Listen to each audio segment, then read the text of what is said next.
मैं आप सभी का स्वागत करता हूँ परमेश्वर की इस प्रेजेंस में। परमेश्वर का धन्यवाद करते हैं कि एक मैसेज जो परमेश्वर ने मुझे दिया है कि मैं आपके साथ उसको बांट सकूं, इस समय के लिए मैं परमेश्वर का धन्यवाद करता हूँ। तो आज हम कुछ एक नया सीखेंगे कि परमेश्वर किस प्रकार हमें आत्मिक लड़ाई में कुछ बातों को सिखाता है और किस प्रकार हम अपने युद्ध को जीत सकते हैं और किस प्रकार हम अपने एक नए मार्गों को, एक नई ग्रेस को हम हासिल कर सकते हैं। तो आए हम पढ़ेंगे यशाया उसका 41 अध्याय उसके 21 आयत में लिखा कि परमेश्वर कहता है कि अपना मुकदमा लड़ो और अपना परिणाम मुझे दो। क्योंकि परमेश्वर का वचन कहता है कि चाहे तुम आत्मिक युद्ध में हो, चाहे तुम शारीरिक युद्ध में हो, क्योंकि वचन सब चीजों की शिक्षा में देता है। जिस प्रकार पौलुस भी कहता है कि अगर एक पहलवान जो एक कुश्ती करने वाला अगर वो बिना नियम के वो लड़ता है तो वो कभी भी जीत नहीं सकता, वो कभी भी उस मुकुट को वो प्राप्त नहीं कर सकता। उसी प्रकार एक जो स्पिरिचुअल वॉर है, जो आत्मिक लड़ाई है, उसमें भी हमें चाहिए कि कुछ नियम, जो कुछ पॉइंट्स जो परमेश्वर बाइबल में से, अपने वचन में से बताता है, हम उसको फॉलो करें और अपने युद्ध को, अपने मुकदमे को जीत जाएं और अपना परिणाम हमारे परमेश्वर का हम दें कि वो उस परिणाम के द्वारा हमें आगे बढ़ाए और नेक्स्ट लेवल तक लेकर जाए। हमारी पहली प्रार्थना जो होनी चाहिए वो थैंक्स गिविंग के साथ होनी चाहिए कि हम परमेश्वर को वो सब चीजों के लिए वो धन्यवाद की भेंट चढ़ाएं जो परमेश्वर ने हमारे जीवन में की। जिस प्रकार दाऊद भी कहता है, भजन संहिता 103 उसकी 1 और 2 आयत में लिखा, ए मेरे मन यहोवा को धन्य कहे और जो कुछ मुझ में है वे उसके पवित्र नाम को धन्य कहे। ए मेरे मन यहोवा को धन्य कहे और उसके किसी पुकार को ना भूलना। तो आगे भी जब हम पढ़ते हैं तो वहां पर लिखा है, वचन कहता है 3 आयत में, वही तो तेरे सब अधर्म को क्षमा करता और तेरे सब रोगों से तुझे चंगा करता है। वही तो तेरे प्राण को नाश होने से बचा लेता है और तेरे सिर पर करुणा और दया का मुकुट बांधता है। वही तो तेरी लालसाओं को उत्तम पदार्थों से तृप्त करता, जिससे तेरी जवानी उकाब के समान नहीं हो जाती है। 6 आयत में लिखा, यहोवा सब पिसे हुओं के लिए धर्म और न्याय के काम करता है। उसने मूसा पर अपनी गति और इस्राएलियों पर अपने कामों को प्रकट किया है। यहोवा दयालु और अनुग्रहकारी, विलंब से कोप करने वाला और अति करुणामयी है। इस प्रकार हम देखते हैं कि वचन के अनुसार दाऊद यहाँ पर क्या कहता है, वो अपने धन्यवाद की भेंट को चढ़ाता है उन सब बातों के लिए कि मैं पापी था, मेरे पापों को तूने माफ किया है, मेरी जवानी को तूने उकाब के समान किया है, मेरी हर एक लालसाओं को, जो मेरी जरूरतों को तूने पूरा किया है। इन बातों के लिए हम परमेश्वर का धन्यवाद कर सकते हैं और परमेश्वर का जो हम हर एक बात के लिए, छोटी से छोटी, बड़ी से बड़ी हर एक गवाही के लिए उसका धन्यवाद कर सकते हैं। अगर हम नहीं करते ये नियम, परमेश्वर कहता है कि इसको फॉलो करना है, तो मुझे बताया है कि परमेश्वर ने कि अपने जो मेरे लोग हैं उनको ये बताना है। तो मैंने इसलिए इन चीजों को नोट किया है कि मैं आपको बता सकूं, आपके साथ इस चीज को बांट सकूं। पहली जो बात है कि अपने धन्यवाद के भेंट को चढ़ाना है, वो सब चीजों को याद करना है जो परमेश्वर ने हमारी जिंदगी में की। और दूसरी प्रार्थना हमारी ये होनी चाहिए कि जब हम बैठते हैं, दूसरा पॉइंट कि हम वचन को पढ़ें, वचन को हर रोज हम पढ़ें। उस प्रार्थना में चाहे आप 5 चैप्टर पढ़ रहे हैं, चाहे आप 8 पढ़ रहे हैं, चाहे आप 10 पढ़ रहे हैं, सब चैप्टर्स को पढ़ना है और कुछ ही टाइम, कुछ ही मंथ्स में, कुछ ही महीनों में आपकी बाइबल कंप्लीट होनी चाहिए। और इसी प्रकार जब हम करेंगे तो अपनी जिंदगी में एक नए लेवल को ओपन होते हुए देखेंगे। हम अपने जीवन में एक नई ग्रेस को, नई रोशनी को, एक नए मार्गदर्शन को देखेंगे। जिस प्रकार परमेश्वर कहता है कि मैं दाऊद की भी और यूसुफ की भी भेड़ों की सी चरवाही करता, उसी प्रकार वो आपकी चरवाही भी करेगा और अगुवाई भी करेगा।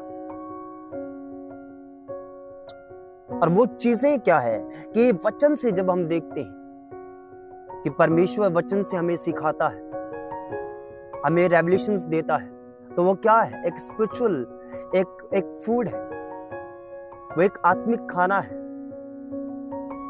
वो रेवलेशंस एक बिग रिवॉर्ड भी हो सकते हैं, वो आपकी हीलिंग भी हो सकती है, वो सब चीजें उसमें बताता है। तो वचन जो दूसरा पॉइंट है, वचन को पढ़ना है, चाहे आप 5 चैप्टर पढ़े, चाहे 8 पढ़े, चाहे 10 पढ़े।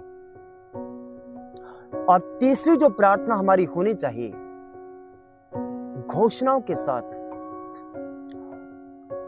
प्रार्थना करनी।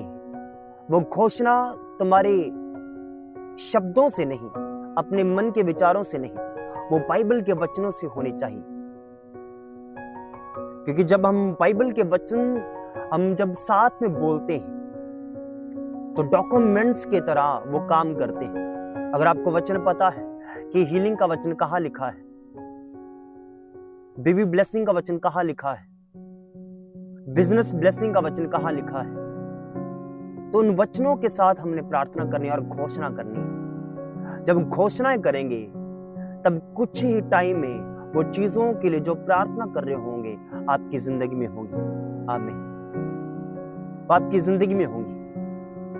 तो तीसरा पॉइंट है वो अपनी घोषणाओं के साथ, और घोषणाएं वचन के साथ होनी चाहिए। और उन वचनों के साथ घोषणा जब करेंगे तब आपकी जिंदगी में वो काम होंगे जो सालों से, चाहे वो सालों से हो, महीनों से हो, जो रुके हुए हैं वो होंगे कुछ ही पलों में, कुछ ही टाइम में। क्योंकि परमेश्वर का वचन जब हम घोषणा करते हैं तो हमारे मुंह से निकलता है। जब मुंह से निकलता है तो परमेश्वर कहता है कि मैं तुम्हारे मुंह के फल का सृजनहार हूं। जब मुंह का फल हम बोलते हैं तो वो क्या? मुंह का फल है। जब मुंह का फल हम बोते हैं तो परमेश्वर उसको क्रिएट कर देता है। परमेश्वर कहता है जो नहीं दिखता वो दिखने लग जाता है, जो नहीं है वो बन जाता है, जो अनविजिबल है वो विजिबल हो जाता है। आपके जीवन में परमेश्वर ऐसा ही करने वाला है। आमीन। तो तीसरा पॉइंट जो है वो क्या करना है कि आपने वचन के साथ घोषणाएं करनी।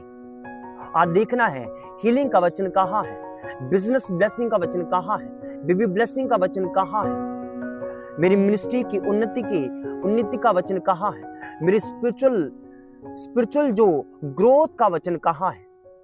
वो सब चीजों को देखना है।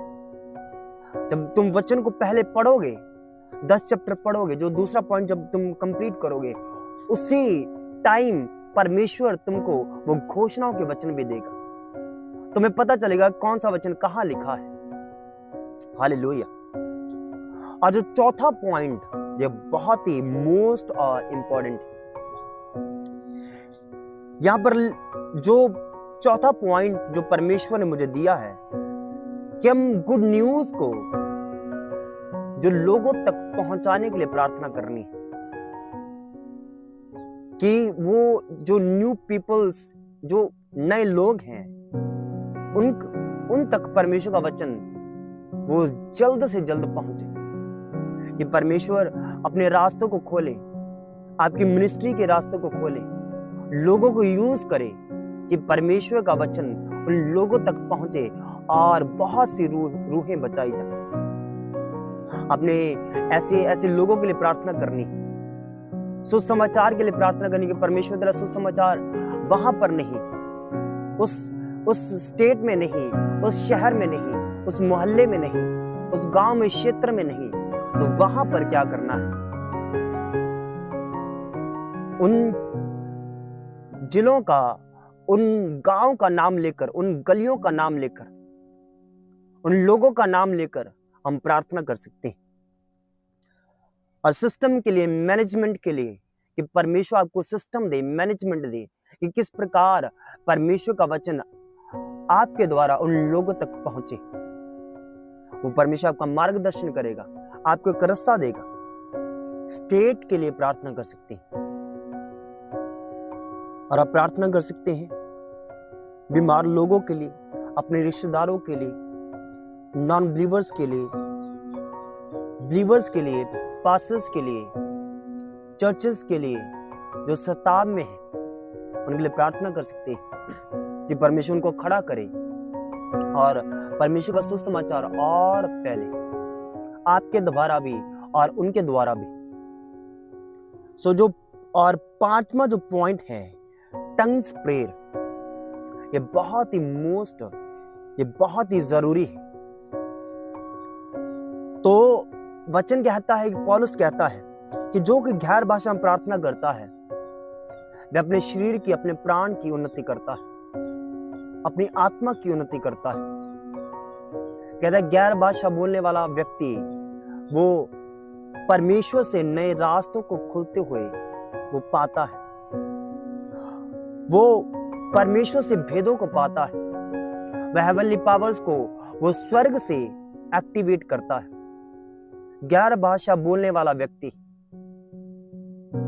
कहता वो मनुष्य से नहीं परंतु परमेश्वर से बातें करता है, इसलिए वो भेद की बातें आत्मा में होकर बोलता है।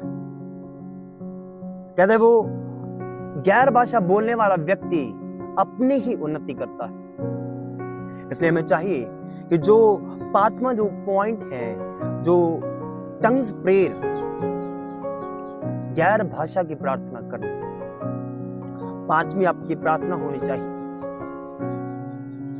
कि ज्यादा से ज्यादा आप अपने प्रेयर में उन फोर्स जो प्रेयर्स हैं, जो आपके पॉइंट्स हैं, उनके बाद आपकी गैर भाषा प्रार्थना होनी चाहिए।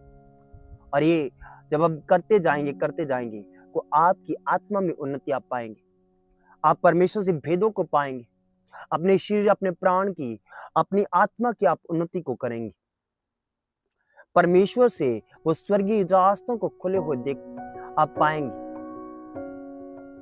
तो जो पांचवा जो आपकी प्रार्थना होनी चाहिए वो ये होनी चाहिए कि हम गैर भाषा में प्रार्थना करें और ज्यादा से ज्यादा करें।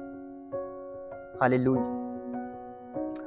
और उसके बाद जो करना है, इस प्रकार साम्स उसका 37 अध्याय उसकी 7 आयत में लिखा, यहोवा के सामने चुप रह और धीरे से उसकी प्रतीक्षा कर। तो यहां पर क्या करना है? गैर भाषा बोलने के बाद आपने परमेश्वर की उपस्थिति में चुप रहना है, क्योंकि जिस प्रकार वचन कहता है कि उसके सामने चुप रहना है और उसकी प्रतीक्षा करनी है। और जो परमेश्वर ने मुझे बताया, सिखाया है, एक विजन को देखना है, अपना मन, अपना मेडिटेशन जो करना है, उन बातों की ओर करना जो परमेश्वर के राज्य के लिए आप करना चाहते हैं। और आपने देखना है कि मैं बड़ा कुछ कर रहा हूं। जिस प्रकार आपके विजन्स हैं उनको पूरा होते हुए देखें, और परमेश्वर आपको योजना देगा, परमेश्वर आपकी सुधि लेगा, परमेश्वर आपको प्लान्स देगा, परमेश्वर आपके ग्रोथ के लिए, आपके मार्गदर्शन के लिए, आपकी अगुवाई के लिए वो कुछ बातों को बताएगा, परमेश्वर आपसे बात करेगा। तो जो छठवीं आपकी प्रेयर होनी चाहिए वो आपने चुप बैठना है और प्रार्थना करनी है और परमेश्वर से मांगना है उन नई बातों को, कि परमेश्वर आपको नए प्लान्स दे, नई योजना दे, कि आप उसकी हुजूरी में जब बैठे हैं कि परमेश्वर आप मुझे रेवलेशंस दे, और परमेश्वर आपको रेवलेशंस देगा। जो काम आप सोच रहे हैं कि फ्यूचर में ये काम मैं कर रहा हूं, चाहे आप गवाही दे रहे हैं, चाहे आप सुसमाचार प्रचार आप फैला रहे हैं, एवेंजलिज्म कर रहे हैं, आप परमेश्वर के लिए बहुत सी रूहों को बचा रहे हैं, आप गांव-गांव में जा रहे हैं और प्रचार कर रहे हैं, वो सब बातों को हमने देखना है, वो विजन में लेकर आना है। और जब तुम उस विजन में अपनी वो बातों को लेकर आएंगे तो परमेश्वर उन चीजों को देखेगा और आपको उनका उत्तर देगा, क्योंकि परमेश्वर कहता है कि चुप रहना है और मन में वो विजन को देखना है, वो विचारों को करना है और उसकी प्रतीक्षा को करना है। तो परमेश्वर आपको ब्लेस करे।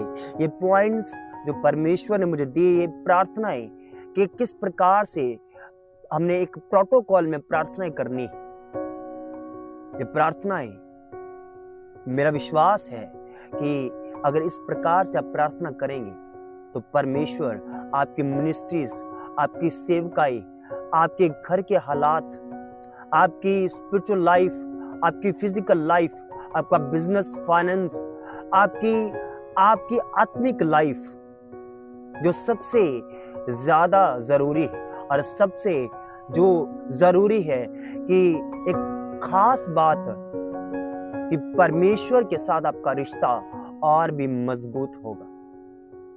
आप बढ़ेंगे प्रार्थनाओं में, आप परमेश्वर की हजूरी में ज्यादा से ज्यादा टाइम आप बैठे रह सकते हैं और परमेश्वर के साथ अपने समय को बिता सकते हैं। तो खुदा आपको बरकत दे। इस वचन के अनुसार परमेश्वर आपको ब्लेस करे। God bless you all.